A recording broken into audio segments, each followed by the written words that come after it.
absolutely beautiful. You know, this isn't on my agenda, but I do want to say a piece here because Lynn mentioned this just a little bit ago, and it's 100% true. We do honor our veterans, and as you're going to hear from me a little bit later, why we should honor them. But you know, let's see if I can say this without crying. The military spouses go through almost equal the amount of mental anguish than a soldier in combat. Because while their spouse is over there laying down their life, they're playing the role of both parents for their kids. They're doing their best to not be a single parent family and worry about what their spouse is going through.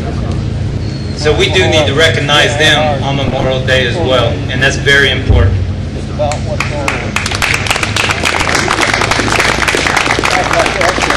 And just another piece for that ride from Sea to Shining Sea, it was brought to my attention, and this is the most important piece of that. All 42 to 44 of those veterans that are riding from California to Virginia are all amputees from the war in Iraq and the war in Afghanistan.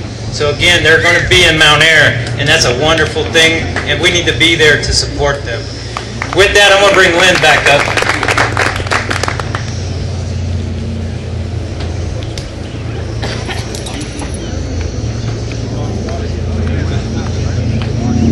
Hi again, y'all. Is it warm enough? I'm here to, first of all, I want to tell you that I've talked to a couple independents who need to change to Republican for a day. I have voter registration cards at my table. If any of you are independents that need to change for a day, then change back so you can vote in the primary, feel free to come over and get them. But it is my great honor, and I mean honor. At the 912 Project, we do not endorse any candidate. This is a personal preference of mine. I want to make that very clear. I am also a non-campaign person. I'm not on the campaign.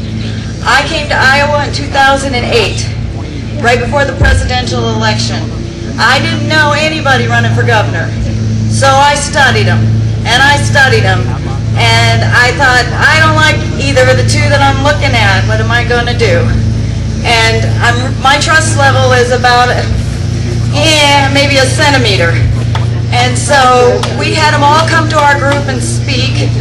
When this next gentleman came to our group and speak, he looked at me, knowing I was a military wife, and told me he voted against a military bill that the Democrats had put through Congress here in Iowa. Not knowing that I knew that that was the best thing to do because that bill was stupid. But he looked at me knowing he could lose my vote if I didn't understand the bill and said, but I didn't vote for it. He didn't have to go that far. I have never met a man with more humility, more integrity, and as honest as the man I'm about to introduce to you.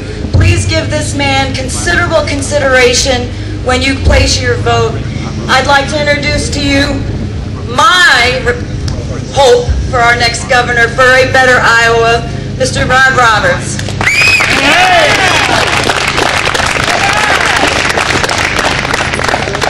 Okay, it's not fair to the Tea Party, sorry to jump in here, but I have to explain how I did this. I sat down and I wrote an invitation to every gubernatorial candidate, all the Republicans, to include our sitting governor, Mr. Culver. And I told them that each and every one of them would be welcome here today to speak to the Tea Party members and those here in southern Iowa, in the poorest county in the state, as long as they agree 100% with our values, of which I read at the beginning of this.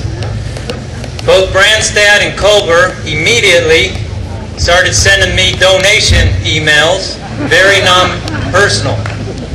Two individuals did contact me, and that was Mr. Rod Roberts and Mr. Vanderplatz, and both of them do 100% agree with these values, and Mr. Vanderplatz is in North Iowa at another Tea Party. So we were lucky enough to give Mr. Rod Roberts.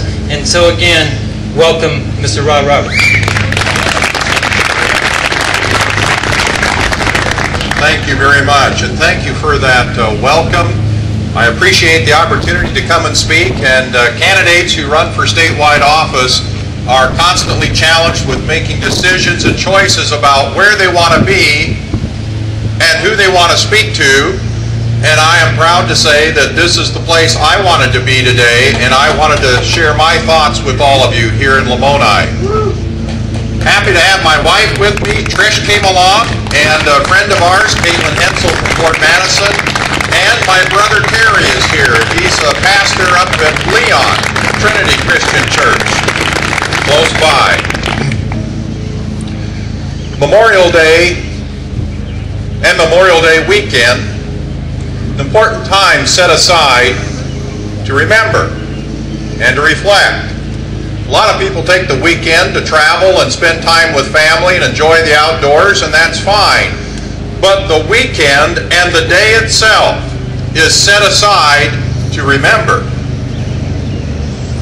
and to keep in memory those who have gone before and have given so much so that we can enjoy the opportunity we have today to assemble in freedom and to enjoy the blessings that we have as Americans. It's altogether fitting that we do this today, and we do it every year, and we always keep Memorial Day special. That's important. I'd like to begin by thanking those who are active in the military. Thank you for your service. To our veterans, thank you for your service. And to family members, thank you for your service as well. When I was growing up, I had the opportunity to travel overseas as an exchange student to the Netherlands. And one of the places my host family took me was a cemetery in the southern part of Holland near Maastricht. And I'll never forget as a teenager going to that cemetery and seeing row after row after row of white crosses. Approximately 4,000 American servicemen buried there, killed in action during World War II. A very vivid memory. That image is still with me, and it impressed upon me how important it is to remember those who pay the ultimate sacrifice. A couple years after that, I had the opportunity to spend a summer in Berlin, Germany. Now, I'm 52 years old. So most of you here would know that at that time there was a wall. That wall was there, and that wall meant something. And I'll never forget being by myself at Checkpoint Charlie on the observation platform, standing there looking across no man's land to the other side, East Berlin. I was by myself on the platform looking. Any of you been there back then? Looking and thinking about it.